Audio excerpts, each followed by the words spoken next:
ليس البر أن تولوا وجوهكم قبل المشرق والمغرب ولكن البر من آمن بالله واليوم الآخر والملائكة والكتاب والنبيين وآتى المال على حبه ذوي القربى واليتامى والمساكين وابن السبيل والسائلين في الركاب وأقام الصلاة وآتى الزكاة والمؤفون بعهدهم إذا عاهدوا والصابرين في البأساء والضراء وحين البأس أولئك الذين صدقوا وأولئك المنفقون. Madam President, Excellencies,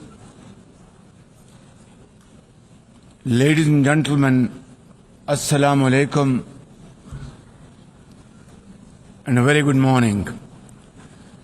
I wish to congratulate Her Excellency Annalena Baerbock on assuming the presidency of the 80th session of the United Nations General Assembly. I also commend Secretary General Antonio Guterres for his bold leadership of the United Nations in testing times.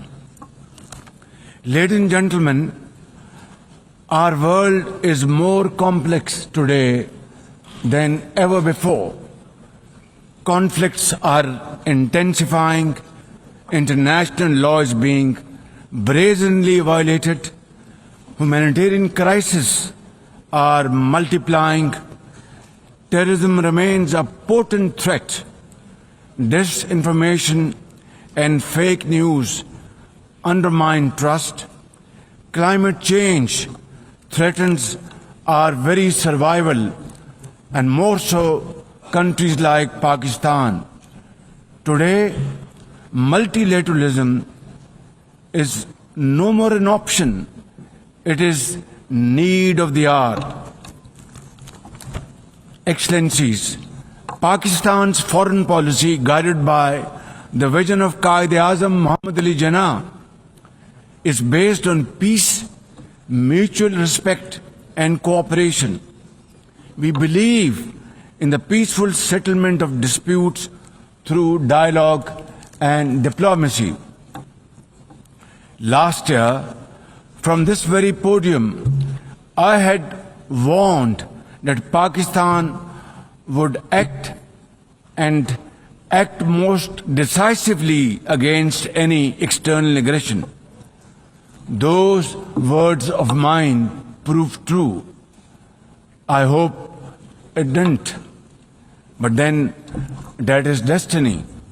When in May this year, my country confronted unprovoked aggression from our eastern front, the enemy came shrouded in arrogance. We sent them back in humiliation, delivering our bloody nose. Excellencies,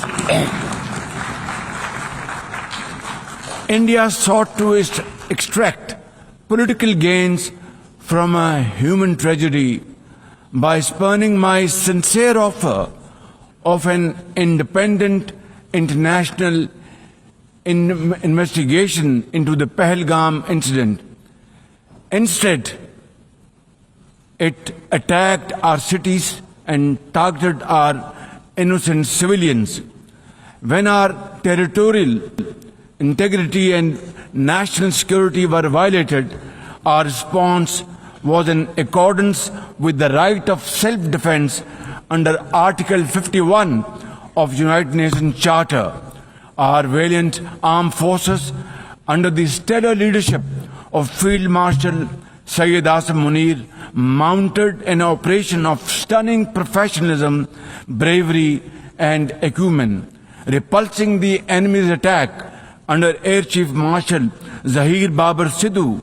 Our falcons took flight and etched their answer across the skies, resulting in 7 of the Indian jets turned to scrap and dust. A decisive response.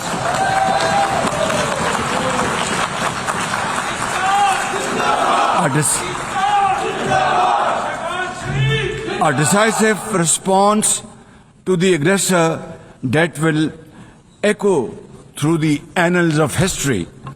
To the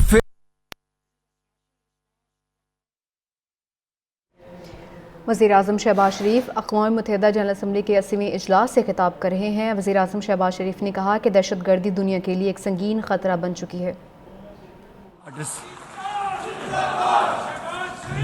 A decisive response to the aggressor that will echo through the annals of history. To the fearless architects of this victory, to every officer and soldier, heirs of our martyrs, their names are forever engraved in glory. To the mothers of our martyrs, their courage guides our path forward, and their sacrifice shall never be in vain, inshallah, God willing. And to every Pakistani, you stood as one unbreakable wall, a bunyanum marsus. Excellencies, though in a position of strength, Pakistan agreed to a ceasefire facilitated by President Donald Trump's bold and visionary leadership. We express our deep appreciation to him and his team for their active role in bringing about the ceasefire. President Trump's efforts for peace helped avert a more threatening war in South Asia. Had he not intervened timely and decisively, the consequences of a full-fledged war would have been catastrophic. Who would have lived to tell what happened? And therefore, in recognition of President Trump's wonderful and outstanding contribution to promote peace in our part of the world, Pakistan nominated him for Nobel Peace Prize. And I think this is the least we could do for his love for peace. And I think truly he's a man of peace. Ladies and gentlemen, we're also grateful to our friends and partners, including China, Turkey, Saudi Arabia, Qatar, Azerbaijan, Iran, UAE, and of course, UN Secretary General for extending their diplomatic support to Pakistan at this crucial time. Excellencies, we have won the war, and now we seek to win peace in our part of the world. And this is my most sincere and serious offer before this august assembly of the world nations. Pakistan stands ready for a composite, comprehensive and result-oriented dialogue with India on all outstanding issues.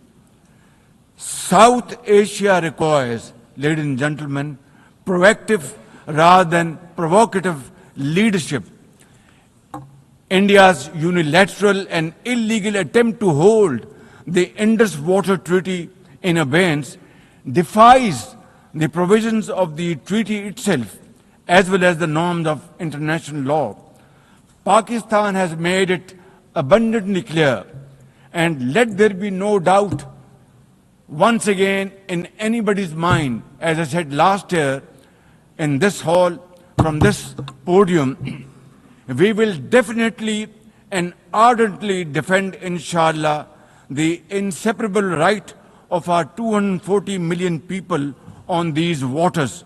To us, any violation of this Indus Treaty represents an act of war. Ladies and gentlemen, through this august House, I wish to assure the Kashmiri people that I stand with them. The people of Pakistan stand with them. And one day soon, inshallah, India's tyranny in Kashmir will come to a grinding halt. Kashmir will gain its fundamental right to self-determination through an impartial plebiscite under the auspices of this very organization, United Nations. Excellencies, the plight of the Palestinian people is one of the most heart-wrenching tragedies of our times. This prolonged injustice is a stain on the global conscience and our collective moral failure. For nearly 80 years, the Palestinians have courageously endured Israel's brutal occupation of their homeland in the West Bank. Each passing day brings new brutality, illegal settlers who terrorize and kill with impunity, and nobody can challenge them and question them. And in Gaza, Israel's genocidal onslaught has unleashed unspeakable terror upon women and children in a manner we have not witnessed in annals of history. In blind pursuit of its nefarious goals, the Israeli leadership has unleashed a shameful campaign against the innocent Palestinians, which history will always remember as one of its darkest chapters. But speak we must, Madam President, we must speak and speak loud and clear. Our words are too little, too late for Hind Rajab, a child, nay, a little baby. We have all heard her trembling voice on that phone call, which little Hind made as she struggled to stay alive under Israeli onslaught and atrocities. Can you imagine that little girl, Hind Rajab, as if she was our daughter? Can you imagine not having the compassion to spare her life? My agony and the agony of the entire Muslim Ummah, indeed, I think, the agony of all the nations on the planet is that we failed Hind Rajab, and she will not forgive us in this world and the world hereafter. As they say, ladies and gentlemen, the smallest coffins are the heaviest to carry. I, for one, would know, for I too carried the tiny coffin of a 7-year-old Irtiza Abbas during the recent confrontation with India. He was only 6 years old. Therefore, we cannot and we must not fail these children of Gaza or any child anywhere in the world. We must find a path to a ceasefire now and just now. Pakistan firmly supports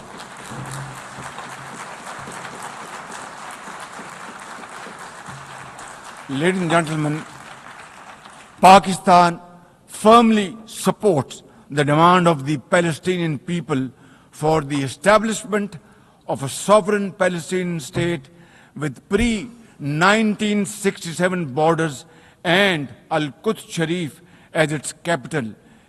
Palestine can no longer remain under Israeli shackles.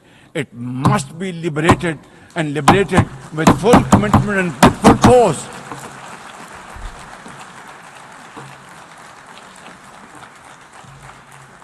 Excellencies, as far as Pakistan is concerned, we were among the first to recognize Palestinian statehood in 1988. And now we welcome the recognition of the state of Palestine by a number of countries recently around the globe, and urge others to also follow suit, because time and tide wait for none. We are further grateful for President Trump's timely initiative to invite Arab Islamic states 3 days ago here in this building for a consultative session at the United Nations. And I was also part of that consultative process. And I think, and I hope and pray to God that it has rekindled hope for a ceasefire in the nearest future, for which the credit must again be attributed to President Trump for this peace initiative. Excellencies, Israel's recent attack on Doha and its continued violations of the sovereignty and territorial integrity of numerous countries is reflective of its rogue behavior. Pakistan stands unwaveringly with our brothers and sisters in Qatar. We also support all efforts for a peaceful resolution of the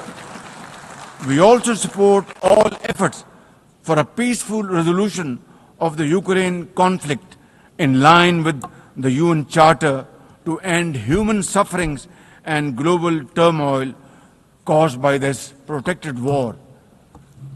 Madam President, Pakistan condemns terrorism in all its forms and manifestation. For over 2 decades, Pakistan has been at the front line of global counterterrorism efforts, having suffered over 90,000 people. We lost 90,000 people of our country, babies, children, mothers, sisters, brothers, elderly people, doctors, engineers, and also suffered economic loss of $150 billion.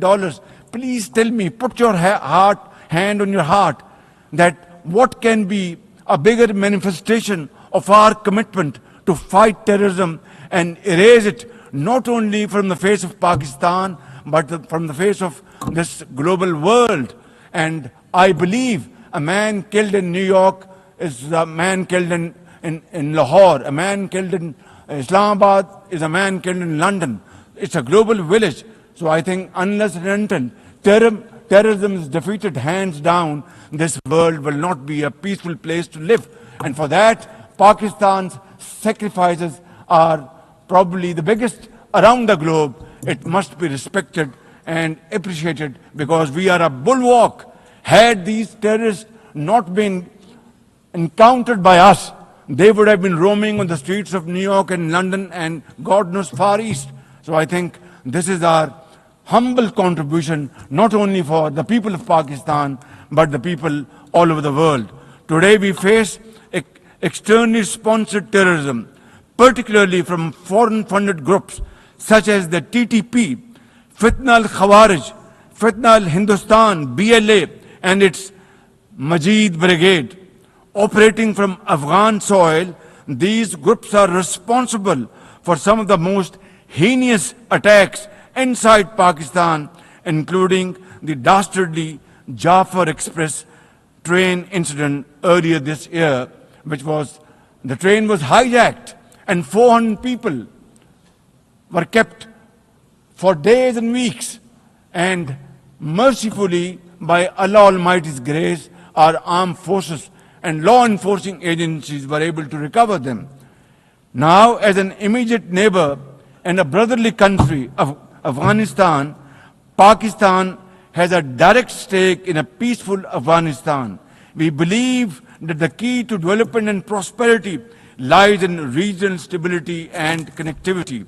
Pakistan continues to engage with all partners to extend humanitarian assistance, promote economic recovery, and encourage inclusive political framework in Afghanistan. The interim Afghan government must, however, uphold human rights, including women's rights.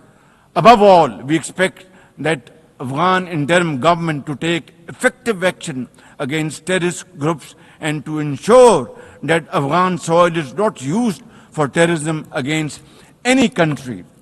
Ladies and gentlemen, there must be no space for hate speech, discrimination or violence against any person or against any religion. Hate-driven ideologies such as India's Hindutva-driven extremism pose a danger to the entire world. While there is growing recognition of the dangers posed by Islamophobia, the imperative of effectively combating this menace can hardly be overemphasized. Pakistan welcomes the appointment of a UN Special Envoy to combat this scourge. Ladies and gentlemen, while we are confronted with the climate crisis, it demands the most urgent collective action.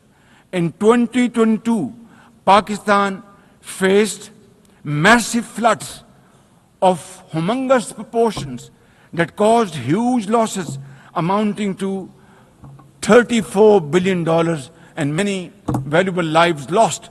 This year again, we are dealing with another mega flood with thousands of villages washed away from the face of the earth, millions of people displaced, more than 1,000 killed, and billions of dollars of crop, livestock and property washed away, lost to flood waters.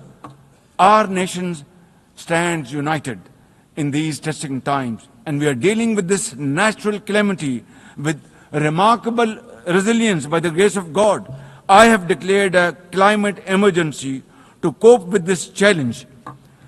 The catastrophic floods of 2022 and 2025 this year are glaring examples of loss and damage caused due to climate change. Pakistan, to the contrary, my honorable guests in this hall and through the cameras around the globe, Pakistan contributes less than 1% of global emissions annually, yet it continues to face the relentless brunt and muddy waves of climate change. And then we are told to borrow loans and add on to our debt, huge debt pillars we have over the period of time. This is not fairness. This is not equality. This is not justice. This is not fair play. How can you expect a country which is a developing country facing humongous flood challenges every year due to climate change and no fault of ours, and yet we are told to borrow more loans? I think borrowing loan would be destroying your economy. We will be better off than not borrowing loan and standing on our own feet, working hard, tirelessly, blood and sweat, and we will, inshallah, make Pakistan a great country, inshallah. Ladies and gentlemen, while we deal with climate change, I bear good tidings on the domestic economic front. Socio-economic development and the welfare of our people are among my government's foremost priorities. We have successfully implemented deep-rooted structural macroeconomic reforms, modernized and broadened our taxation system, intensified efforts to mobilize productive investment, and embraced digitization, AI, and crypto as the tools of the future. Strategic partnerships, including our all-weather cooperation with China through the China-Pakistan Economic Corridor under President Xi Jinping's landmark Belt and Road Initiative, are contributors to our progress as I speak. I admire the vision and foresight of President Xi Jinping, whose recently launched Global Governance Initiative, along with other global initiatives, offers a comprehensive framework for a more just, fair and inclusive development. Excellencies, as a non-permanent member of the UN Security Council, Pakistan is playing its constructive role in conflict prevention. The unanimous adoption of Resolution 2788 under our presidency of the Council has renewed our collective commitment to multilateralism, respect for the UN Charter, and effective implementation of UN Security Council resolutions. Excellencies, at the end, let me assure you that Pakistan will always stand for peace, justice and development, for a revitalized United Nations, and for cooperative and multilateralism that is fair and inclusive and delivers for all.